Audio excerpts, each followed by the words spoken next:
लोज और वारसा के नाम से जाना जाता है। लोज और वारसा, ये जो बस्तियां थी पूर्वी क्षेत्रों में, यानी कि इन बस्तियों को घेटो कहा जाता था। क्या कहा जाता था? घेटो। इसीलिए हमने बोला दबड़ाबंदी यानी कि घेटोस सेशन, इसीलिए इसका नाम पड़ा घेटोस सेशन। तो ये जो सेकंड चरण था, यानी कि लोज और वारसा नाम की जो बस्तियां थी, पूर्वी क्षेत्र था, उसमें खदेड़ दिया गया यहूदियों को, उसमें खदेड़ दिया गया, उन घेटों की बस्तियों में खदेड़ दिया गया।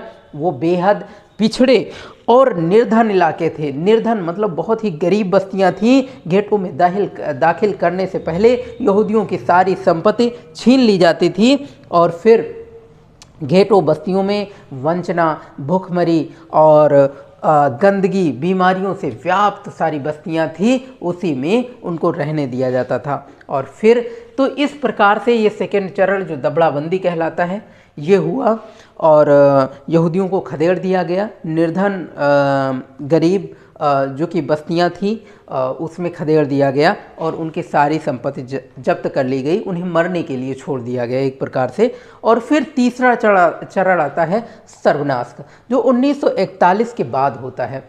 तो सर्वनाश का जो चरण आता है, तीसरा चरण, कौन सा? सर्वनाश।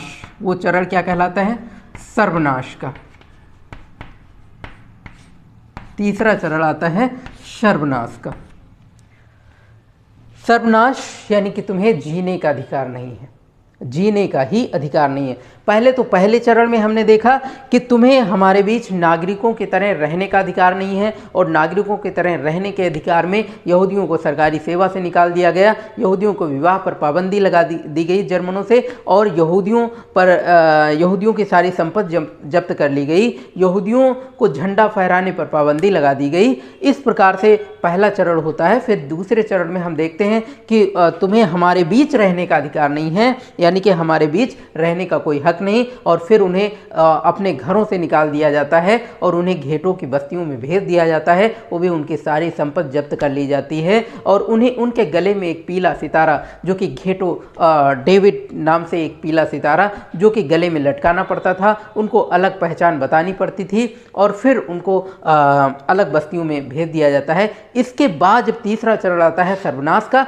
तो तुम्हें जीने का हक ही नहीं है, तुम्हें जीने का हक नहीं है, ऐसा कह करके तीसरा चरण आता है, यानी कि तुम्हें जीने का अधिकार नहीं है। 1941 के बाद का ये चरण आता है और उसमें जो यातना गृह होते हैं, उनके बाहर जो बाउंड्रियां होती हैं, उनके ऊपर जो तार लगे होते हैं, उनमें करंट छोड़ दिया जाता है, यानी कि कोई भी यातना गृह से बाहर जाएगा तो करंट लग करके मर जाएगा।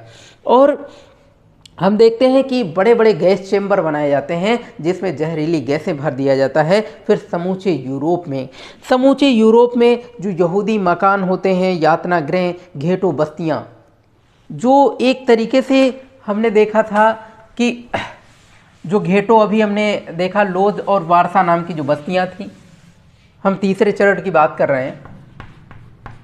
तीसरा चरण जो कि 1941 के बाद का चरण है, 1941 के बाद की बात कर रहे हैं, 1941 के बाद। और 1941 के बाद